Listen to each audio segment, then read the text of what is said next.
My first trip to China was in 2003. I landed in Shanghai and the taxi drove me through Pudong. I saw all these buildings at that time with LEDs and lights everywhere. I couldn't close my mouth. It was so impressive. The traffic, the roads. I'm from an alpine country. We don't have such big cities, but I have traveled a lot around the world, but I haven't seen anything like this before. But later what impressed me even more were the people. I was taught that I have to be very cautious, how to behave, how to speak, but who cared? People were so relaxed and open and friendly. So that impressed me, and it's maybe the main reason why I'm still here. So later I started doing business in China, and then also my years of education started. For example, I taught Chinese myself, so I learned by reading, by talking, and doing a lot of mistakes. Then one day I said, okay, this weekend I test my Chinese. I booked a flight to Guiyang and I went to the countryside there. And also, like I said, warm-hearted people invited me for lunch, dinners. I could see they were really poor, but they prepared the best dish.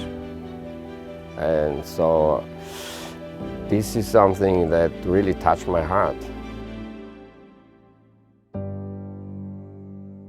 And it's absolutely amazing, unseen in human history, what has happened here during the last 40 years. Of course, there were negative side effects, but in general, it's really amazing how everything developed. Public transport, I could list a lot here. In 2003, after 2003, there was no high-speed train, right? So I also took some slow trains, night sleepers, for example, from here to Xi'an, with, I don't know, at least 6 or maybe 8 people. Very hard benches, and it took ages.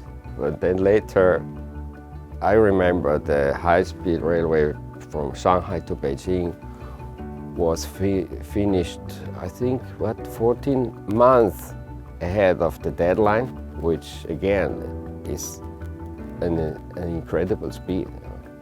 And it requires logistics, engineering, and dedication. So before you ask me what impressed me a lot is Chinese people are really hardworking. You know, the workers from the countryside, they work night and day. They actually built the new China, right?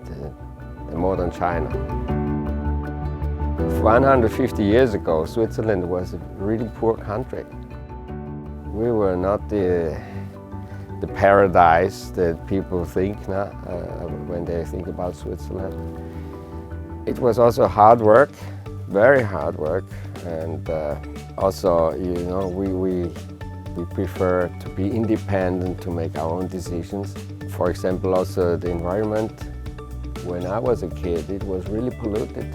Our rivers were like milk, coffee, dirt, fishes died, the air was polluted, and then the Swiss jointly decided to do something, to change it. And now we are one of the cleanest countries in the world, maybe.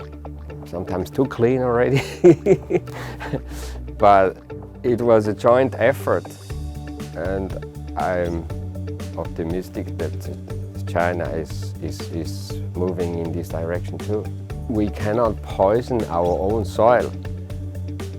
I remember this. This was very important. So stop also foreign entities, factories who came to China, who worked here in a situation that in their own country it would be absolutely forbidden.